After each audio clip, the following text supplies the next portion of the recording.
Hello folks, this is Cherie again. It's so beautiful up in the mountains today. Adam's been coming back and forth. I think this could be his fifth trip now. Loading up. He's gotten quite a bit of wood. For those of you who wonder how it works, you go to the forestry department and buy a $30 permit, and you're allowed 4 truckloads with that permit. In our particular case, because we have this cool old truck here, we are able to take a quarter of a load at a time. The rules are you have to have your shovels out in case anything sparks and you start a fire. We keep gas for the chainsaw. Adam, when we moved up here, he had to learn how to buy a chainsaw and tune a chainsaw. Tune it. Here's the wood that he's gathered up so far that he's going to fill up the truck with. I always feel bad for him that I didn't have another son so he would have a brother out here helping him do this, especially a younger one, because now that he's an old man, he's starting to feel it.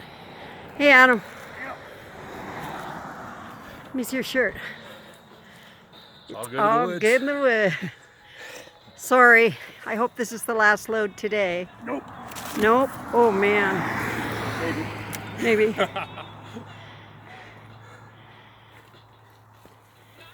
So how much is 1 truckload worth on the street market? About $100. Well, there you go. You can go make a few extra $100 on a Saturday. That's not a bad way to go, especially this winter. The nice thing about this is if the power goes out, we do not have to worry about being cold or not being able to cook.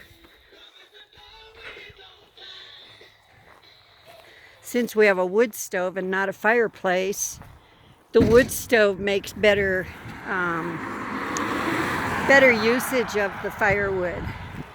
You have to keep your permit in the window, and each load that you take, Adam brings a staple gun and he tags the load at the end of the trip by ripping off the top part of it, then the next part, etc. Look at how cool this old truck is. I know I just went off the subject here, but what the heck.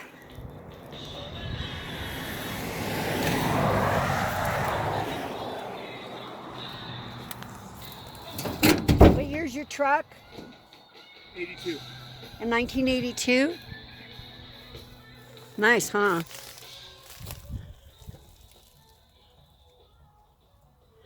Look at how nice the seats are.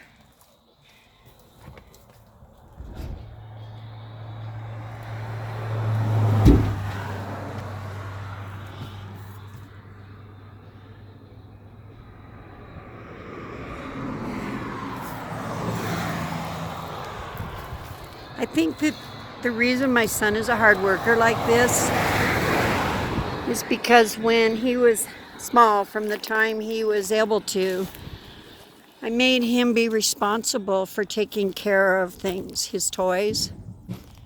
I used to make him put them back in the box so that the whole room didn't have just a zillion toys everywhere. And I used to make the kids help me tidy up. And I don't know, but I'm seeing that some kids who never had to do anything are lazy.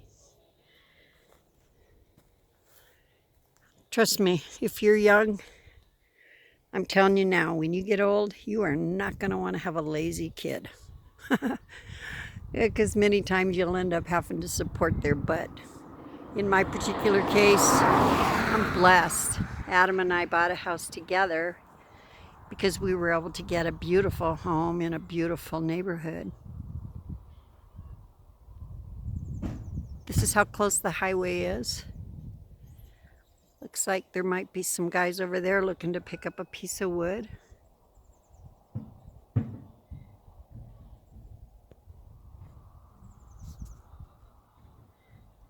Right there.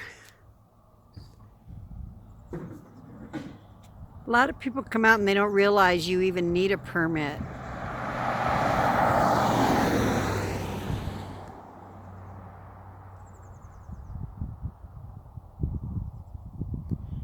We don't mind paying the $30 because, quite honestly, for $30, we're going to be able to get 2 cords of wood, providing we put in the labor to take it home.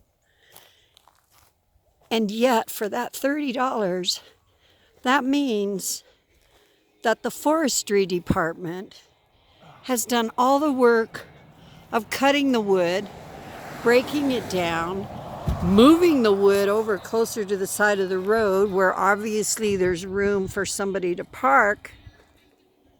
Unbelievable. Anybody who criticized the forestry department, I don't care who it is, cough cough, is horrible, because look at how they clear cut our forest so that if a fire breaks out, they've got space to get in there and create breaks. And it's so amazing what our forestry department does. Look, for $30 for 2 cords of wood, they've actually even stripped all the branches off of it and put it in piles. And the next time it rains, they'll probably come back and they'll do a burn on it. I mean, why would anybody criticize these guys? This is not easy work. This is really hard work.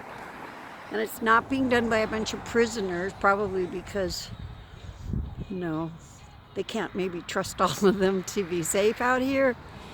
In this particular case, these are guys that know what they're doing with chainsaws. And look at the size of the trees that they're cutting down. I mean, these trees are massive.